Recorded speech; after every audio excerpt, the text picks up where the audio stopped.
RDC est une et indivisible. De la population et de tout le monde, c'est qu'il faut tout arrêter pour faire face à cette situation. Et que nous ferons de cette terre richement bénie un réel havre de paix, de prospérité et de progrès social.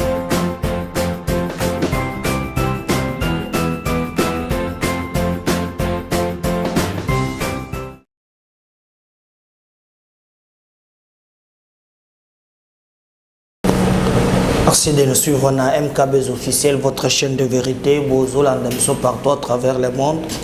Bozali Ebele, Bozolanda biso na Kinshasa, Bozolanda biso na Matadi. Mais je crois que Valdi a Koloka quand même à débrouiller, soit ma photo ou bien ma vidéo s'il va en trouver, mais c'est catastrophique. Ce qui vient de se passer aujourd'hui, Mboule Beti. Bon, même émission de Selango en retard. Bande Konangai, Kinshasa Oyo, Moto Abimisa français a pris le plus et le bon. Soya na Kinshasa pour retirer François na Lombang. Après la pluie na Kinshasa, Milelo na Milelo. Non, ba pesibiso bilan ya Bibembete. Mais nous apprenons que Batoba Koufi, Okoleke la Wapi. Tokoiko lo ba ke nouvelle ya Makasi ezali. À partir de Matadi Kibala, route est divisée en deux. Donc, route nationale numéro 1, à partir de Matadi Kibala, est divisée en deux. Donc, pour le route à Congo central, il y a Boye. Le temps que va dépêcher l'équipe rapidement pour ne pas me faire. Alors je me pose toujours la question, gouverner c'est prévoir si la ville de Kinshasa est gérée. On va examiner quelques photos ou bien quelques vidéos. Botala, degré maï et Salim Moussala na Kinshasa. Au compte du matin que on est à Kinshasa.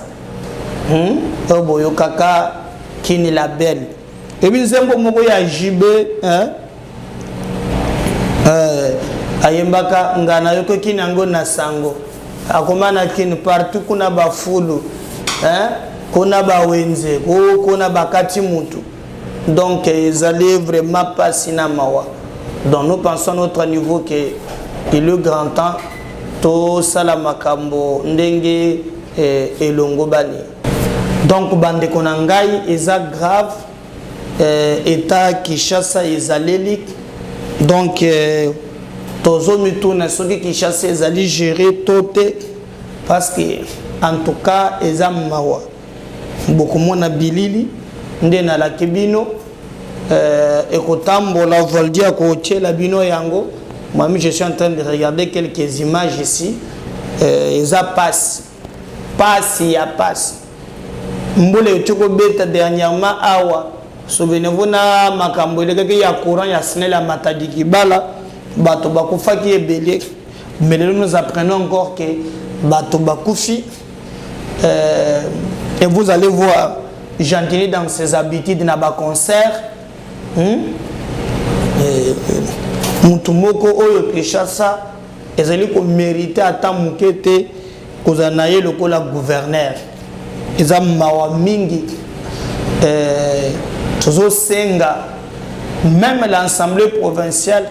O yaza censé kosunga biso to mwana soki réellement bazo tambwisa makambo zéro eloko moko ezate donc eza mawa pona biso sozo kana ke musale fo salema et aussi ba repenser comment bakoki ko désengorger capital.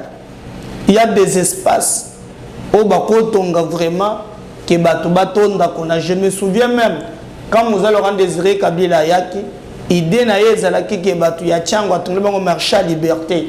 C'était une bonne idée que marché dans un bilo konyonso Batu Bamo na kate faire ka centre-ville. Vous venez ici par exemple dans la commune à Kinshasa, Barumbu, Lingwala,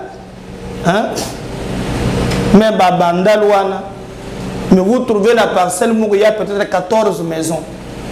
Bamaï non canalisé. Bakanivo n'en parlons même pas.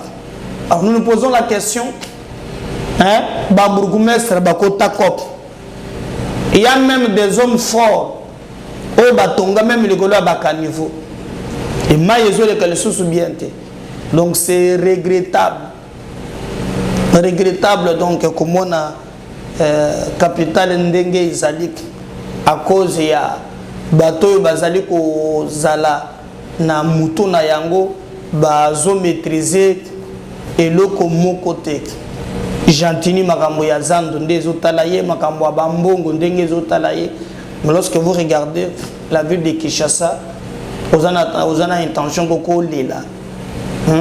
Coller là. Et toujours 5 tout le monde a quand même makambo et tambola. Mais en tout cas, ce qui s'est passé ce matin à Kinshasa est grave. Grave et à cause de alors, je crois que tu as dit solo en dehors, tu as ma solo. Dossier moko to banda ki lobby ozo la katumbi na dossier à Beveragi bolanda ki Peter Kazadi ce qu'il a dit balobi katumbi azo mené ba mafia ya kosakana te na Katanga. Il est même à la base ya makambo tozoyoka bazobela makambo ya ba tribalisme makambo bozoyoka o ba kasayen o ba nini.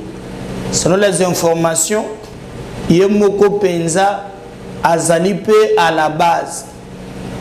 Alors, il y a un dossier Oyo Ezali Makambo Yamin Oyo Sogi Basomba Maki mais Baluki Ezali Susuanate et comme il y a Bakatange Nabakasayen. Alors, nous apprenons maintenant que Boyebi qui akendaki na procès et le kaki a gagnaki metanga gagnaki a pesaki mbongo nyonso te etango yeko baluka bevergia so ya zongi donc epesi un peu moins mobulu na ba dossier ebele bayeko loba keno le régime ba utiliser Peter Kazadi. Peter Kazadi est montoya assommé bazuzi ya tribunal de commerce ya Lubumbashi.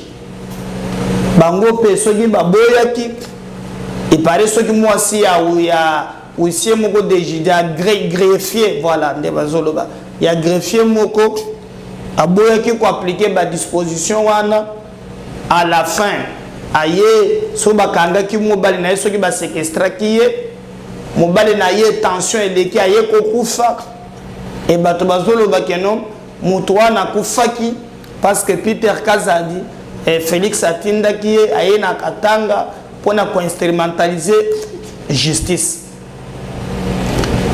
elongo likambo ya Katumbi na Baviragi Peter akoti Tshisekedi akoti na kati elongo wana ekomi ya bakasaye na bakatange. Et vous avez même vu tension moko oyo et mataki tout autour ya likambo wana. Maintenant les ma ezake na tongo awa siko bazuzi oyo ya tribunal ya commerce ya Lubumbashi balobi pona bango bakomi mukanda mulai na mukanda wana. Ils ont démissionné, démissionné. Mais je me souviens encore, na likambo ya Katumbi à l'époque,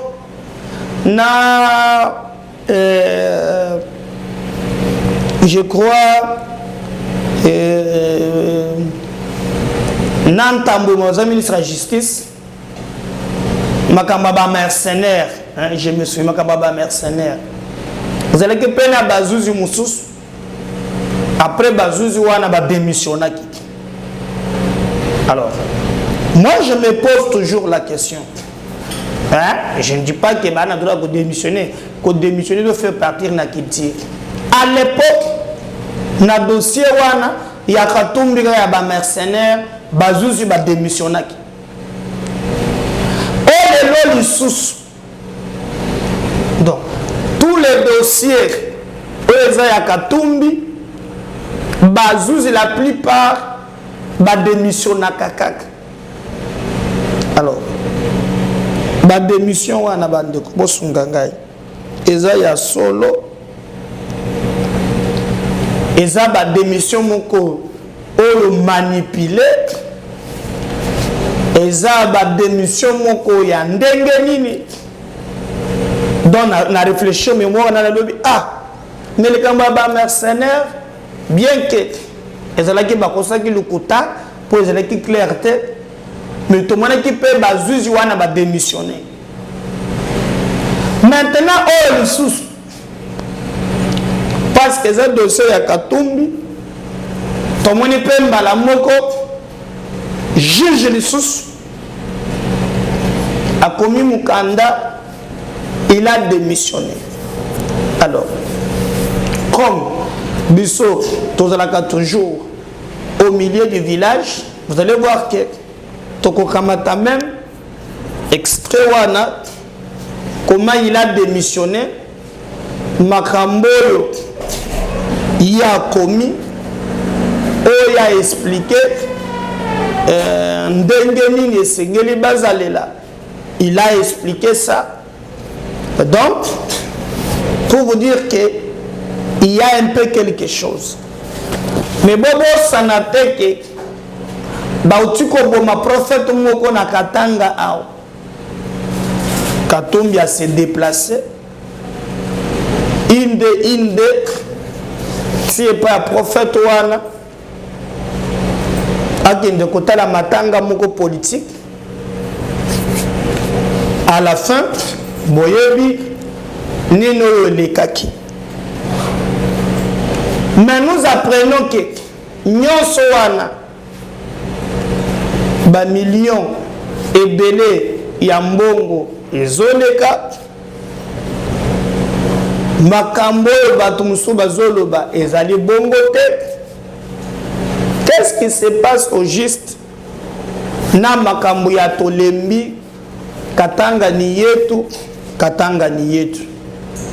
donc muto na muto vraiment a une obligation ya koyeba vérité ya makambo ndenge ezali kolekela. Donc nous pouvons vous dire au jour d'aujourd'hui avant d'attirer bino élément boyoko comment magistrat a démissionné Katumbi est en train de trafiquer biloko et il prend ses intérêts azoko misango intérêt ya bakatange boyebe kike makambo de keke dernièrement atoba kofi et bobo sanateke même makambo to kake ya ba député oyo oya mwasi aza président à Ligue de femmes ya parti naye izalaka biloko ya bongo. Donc bande konangai mboka na biso bato bazali ko confondre ba intérêt privé na bango na intérêt général ya ba congolais. Et malchance pour mon peuple pas me makamaka na mo peuple wan. J'ai posé des questions ici 4 fois. On parle makambo ya ba minéraux. Moyambo nana kofite j'insiste azana bomoy. Est-ce qu'il peut nous dire vraiment en réalité comment Moussala et Salem? C'est grave. Ba minéraux oh lelo ya limba. Yango alingaza na ba tonne ya ba minéraux.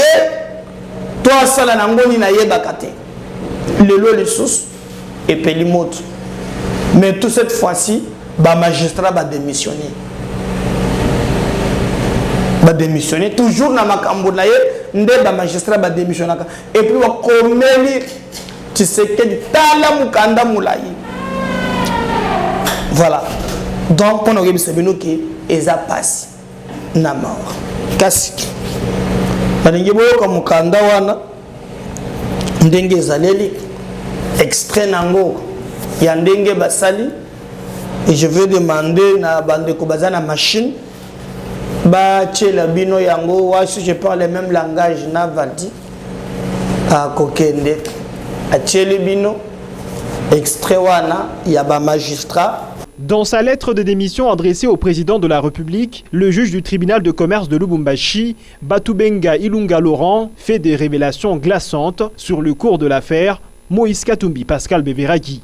Il démissionne tout en dénonçant des menaces dont il a été victime de la part de maître Peter Kazadi, cherchant à instrumentaliser la justice à des fins politiques. C'est des fortes pressions de la part de ce proche du président de la République que ce juge, conseiller à la cour d'appel, aurait subi pour valider des saisies attributions pratiquées sans titre exécutoire par les sociétés Octavia Limited et NB Mining Africa. Batubenga Ilunga Laurent dénonce une instrumentalisation de la justice faite par maître Peter Kazadi, prétendant, selon lui, n'est pas agir pour son compte personnel, mais pour l'intérêt du pouvoir, révèle le juge Batubenga Ilunga Laurent, une instrumentalisation de la justice qui aurait des fins politiques. Selon cette même lettre de démission, pour aider à priver dans cette affaire, selon les termes de maître Peter Kazadi, un adversaire politique, Moïse Katumbi, des ressources financières qui lui donneraient des moyens de combattre le régime lors des prochaines échéances électorales. Le même avocat Peter Kazadi aurait affirmé que sa mission est de piloter la mise en place des magistrats tout en le menaçant de risquer de perdre son poste lors de la prochaine mise en place s'il ne s'exécutait pas. Le juge du tribunal de commerce de Lubumbashi, Batubenga Ilunga Laurent, affirme n'avoir pas cédé en vue de respecter les termes de son serment et que les saisies attributions pratiquées par les sociétés Octavia Limited et NB Mining ne pouvant prospérer faute de titre exécutoire, il n'était pas possible d'accéder aux sollicitations de maître Peter Kazadi qui obéissait à une motivation politique et non légale, poursuit-il. C'est ainsi par la suite, il va faire l'objet de menaces dont il détient le preuve. Le vendredi de décembre 2022, le juge Batubenga Ilunga prétend avoir reçu des messages anonymes sur son téléphone contenant des menaces, lui avertissant qu'il a tout intérêt à ne plus s'ériger un obstacle dans la récupération par M. Beveragi de la société MCK et de son argent auprès des tiers, et que s'il s'entêtait, on allait le faire taire, vu qu'il affichait une volonté de protéger Moïse Katumbi, alors qu'il est opposant au régime. Au-delà de ces messages, il aurait aussi reçu des appels provenant de numéros inconnus relayant les mêmes menaces et l'invitant à rejeter les contestations dans l'affaire qui sera appelée le 23 décembre 2022. Face à toutes ces menaces, le juge Batubenga Ilunga Laurent, craignant pour sa sécurité et celle de sa famille, il a décidé de démissionner à son poste. Dans sa lettre de démission adressée au président de la République, le juge du tribunal de commerce de Lubumbashi, Batubenga Ilunga Laurent, fait des révélations glaçantes sur le cours de l'affaire Moïse Katumbi Pascal Beveragi.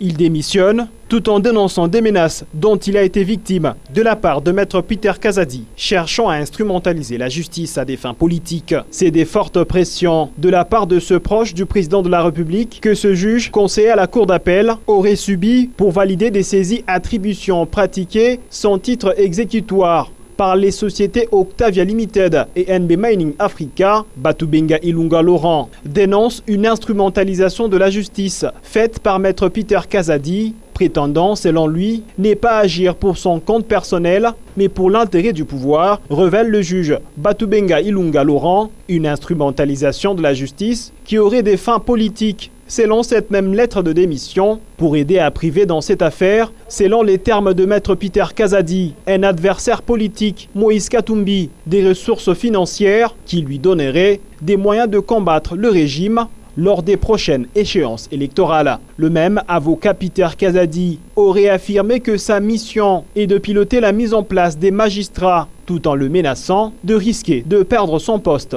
lors de la prochaine mise en place s'il ne s'exécutait pas. Le juge du tribunal de commerce de Lubumbashi, Batubenga Ilunga Laurent, affirme n'avoir pas cédé en vue de respecter les termes de son serment et que les saisies attributions pratiquées par les sociétés Octavia Limited et NB Mining ne pouvant prospérer faute de titre exécutoire, il n'était pas possible d'accéder aux sollicitations de maître Peter Kazadi qui obéissait à une motivation politique et non légale, poursuit-il. C'est ainsi par la suite, il va faire l'objet de menaces dont il détient le preuve. Le vendredi de décembre 2022, le juge Batubenga Ilunga prétend avoir reçu des messages anonymes sur son téléphone contenant des menaces, lui avertissant qu'il a tout intérêt à ne plus s'ériger en obstacle dans la récupération par M. Beveragui de la société MCK et de son argent auprès des tiers. Et que s'il s'entêtait, on allait le faire taire, vu qu'il affichait une volonté de protéger Moïse Katumbi, alors qu'il est opposant au régime. Au-delà de ces messages,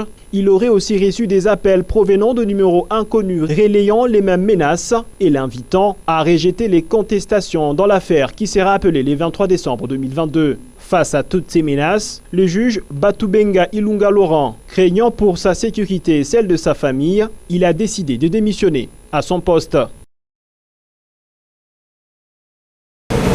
Je crois que Bolandi bande konangai binomoko Bolandi ba zuzi wana tozoye bateso tokosukela wapi na likambo wana mais na même ordre ya kolobela boyoki même que balobi Kabila ko la candidat président de la République mutolobengo Papi Tamba alobi en tout cas Kabila ko zonga poisé c'est la M23. Alors ce vote très bien diversion écoute.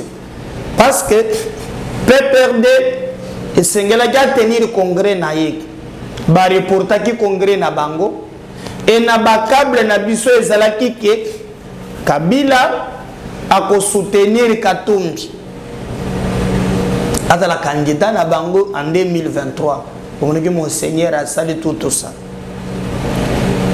Pour nani Kabila monique mandat ou elekaki bazalaki ensemble Tshisekedi. Mais ce qui est l'équipe m'a changé. Mais maintenant, Bamindele, Oyo Bazalaka na Katumbi, na batu nyonso, Babimisi Sikoyo, Denis Mukwege, ba obligé Siko Matata Mponi, ba obligé Katumbi, ba obligé. Je ne sais pas, mais baza déjà obligé. Oh, ba mindele ba yebisi. Alors, ce que yombo écoute, nandengeni. Failu pe azala kamuntu ya Mukwege. Tango ce que ba yena chemin balobi, bino nyonso bo fédéré autour ya Mukwege, failu la balup. Alors, c'est moi le président Eli. En tout cas, comment Golanda Mukwege.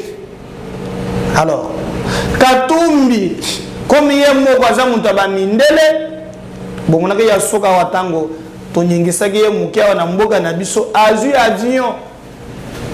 Ouais, d'abord na longo union sacré na longote pa agena bayuda gona. Akoma na bayuda o talab na Congo, nde bazoni yokola ngai balobi na boy. Papa yo lingo comme président et pas na biso aucun ne confondre biso na bayuda te so que za président to salio mabe oya ofundi biso na ba congolais. Alors Kabila a compris maintenant que Katumbi a commis un chemin ya ba mindele agende ko soutenir Mukwege mais ko simba te po ko panzana Simba te pour ekopanzana. Alors, et créer problème. Alors, Nde Kabila soit s'est préparé, bien qu'il dit que ça le matin, attendi ce qu'on batonaye, ayebi simbango, bo banda kolobake, ngai na kozela candidat. Bon, okutuna candidat pour nini o, pour ya koseli samagambo ya M23. Oh. Yo au salam mixage, brassage, au sasa, au boma, le lombuka komiki zololo à cause il y a bat oyo même en armée. Bon de toute façon ils ont un théâtre mais ils ont déjà signal il y a kola qui sake il est Kabila a boy a lobina ye non na Katumbi. Le chemin tel que présenté par Katumbi, est un chemin malamouté, peu et coquille salema ata mukete. Donc tozotala vraiment ceux qui bakosukela penza na likambo wana wapi mkwege baponiye na bamindele ye mutu aza awa na makambo ya kobongisa basi mbo sikotanga koye sikoyo wakota na nini wana ekozala ndenge nini. Mais est-ce que maintenant a commis acteur politique? Alors on a un prix Nobel de la paix pour attaquer un gâté. Ce qui est maintenant candidat, n'a bandi. Combien d'adversaires ba plat et kobanda kobim. Donc on a déjà plat moko maman moko na Europe où moko gaza soki Burundi ya tanga na papa na ye mbokoyo. Mbokoyo. Burundi bona boye makambo mwa mingi. Mais nous pensons que ce n'est pas ça l'essentiel. L'essentiel est ali ndengeli tozali ko kanisa mboka yango oyo biso moko tozali ko kanisa ke totutela yango tolo ezamawa na passe komona ke bacteur politique ya mboka na biso eloko interesa ka bango ezaka ba positionnement na bango mais batala kapasi ya peuple te. Même papi tamba azam monani mbo libumundeza netuma mobudu mais omona za elenge aza elenge comment ko na télévision o banda ko raconter bêtises ya ndinge wana ngana zo kamo na koluka jeko extrait na yebo na kochela bino bokoyo kandenga zo annoncer. Alors Katumbi va rester seul en solo.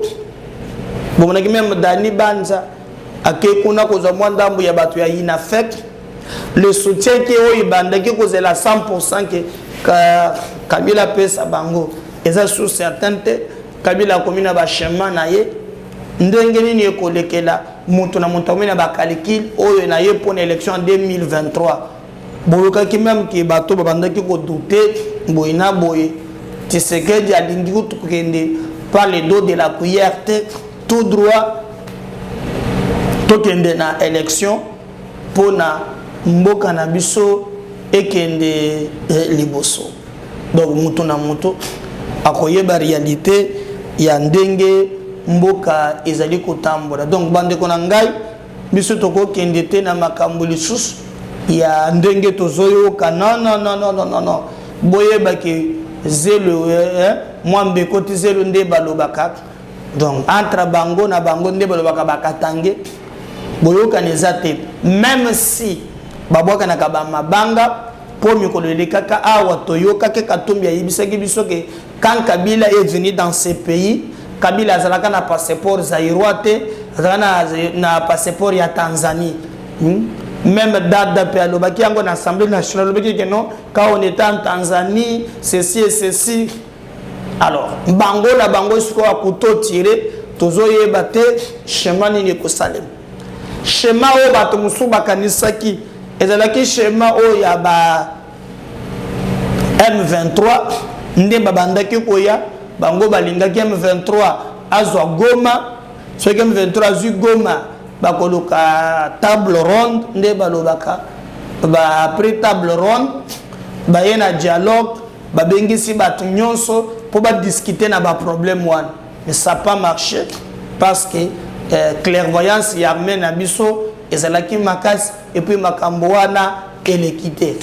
Est-ce que yemoko mukwege akokende tina suka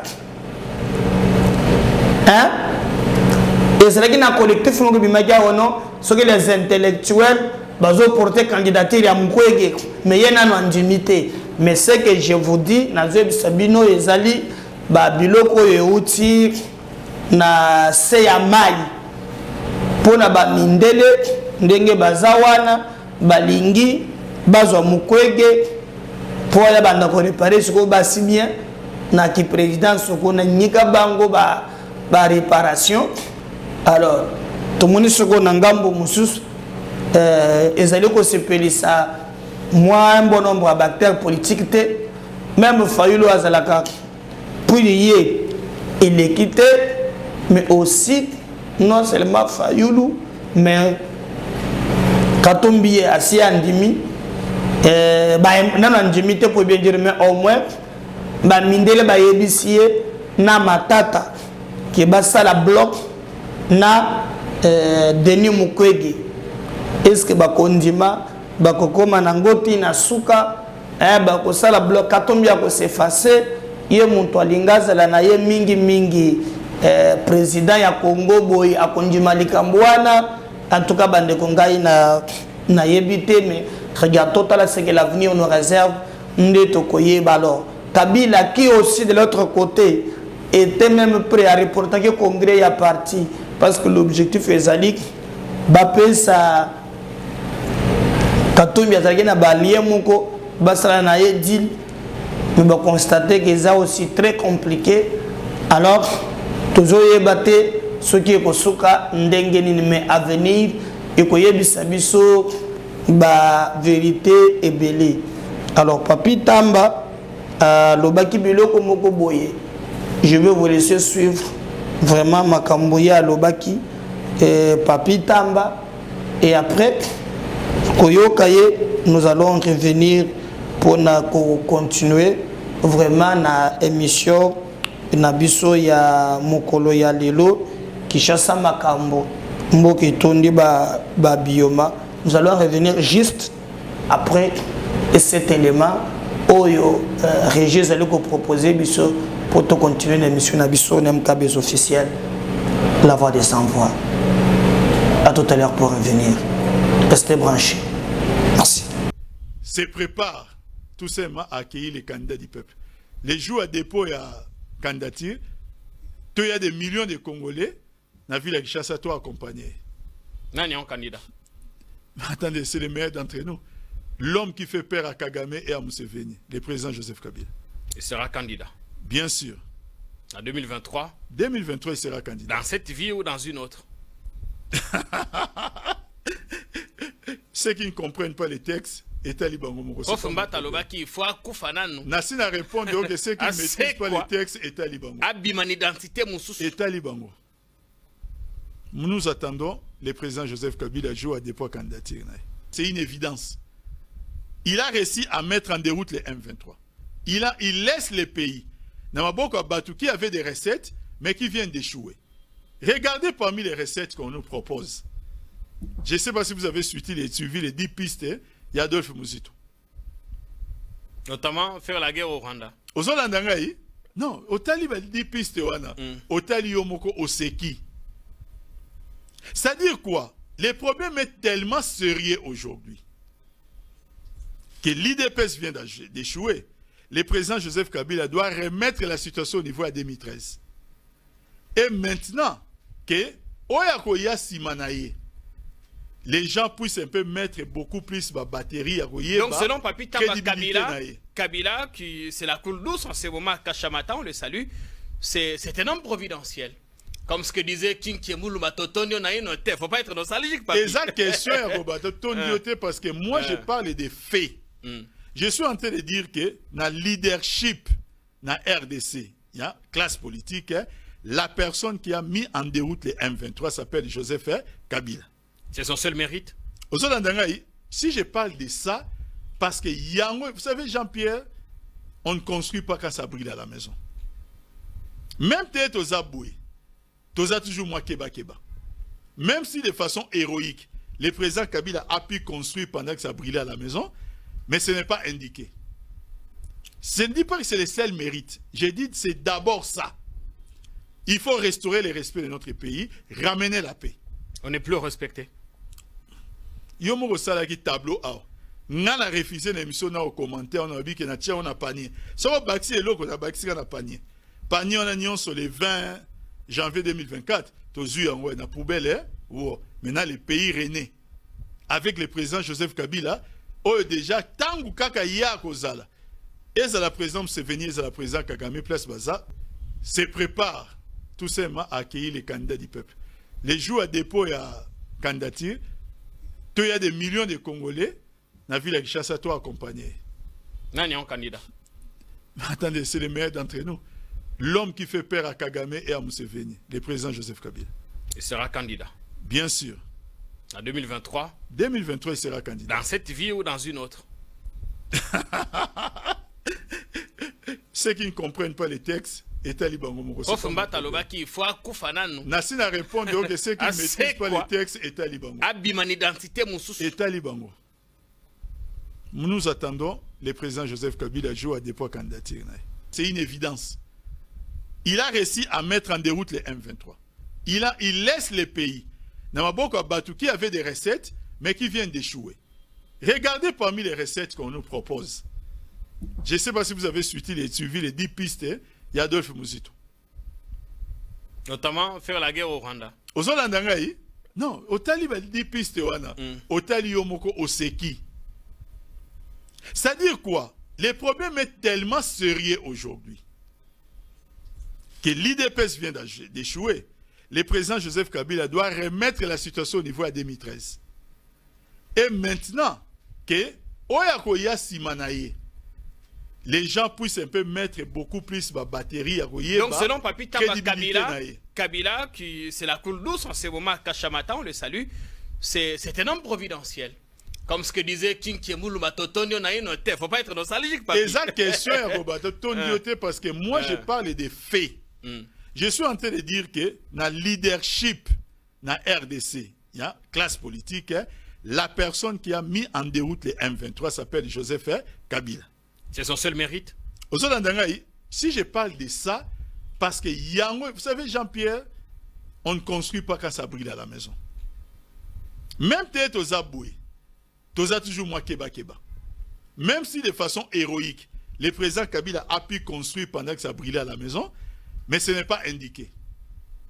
Je ne dis pas que c'est le seul mérite. J'ai dit que c'est d'abord ça. Il faut restaurer le respect de notre pays, ramener la paix. On n'est plus respecté. Yomo Rosala qui tableau a. On a refusé l'émission au commentaire, on a dit qu'on a tiré, on a panier. Ça va baxi et l'autre, on a baxi, on a panier. Panier, on a nion sur le 20 janvier 2024. Tozu en na poubelle, maintenant le pays rené. Avec le président Joseph Kabila, déjà, tangu kaka ya kozala. Et c'est la présidente Seveni, c'est la présidente Kagame, place Baza. Voilà, je crois que Papi Tamba, que le peuple se prépare de recevoir les candidats du peuple. Au sein d'un problème, Finga Bisokaka, Mbogo Ezana Nango Kabungo. Tozo y a un deuxième numéro tout à l'heure, merci. Bye.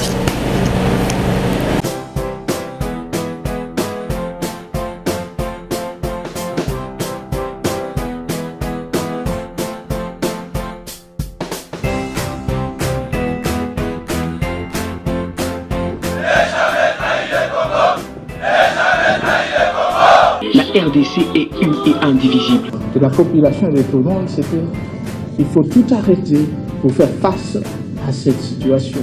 Et que nous ferons de cette terre richement bénie un réel havre de paix, de prospérité et de progrès social.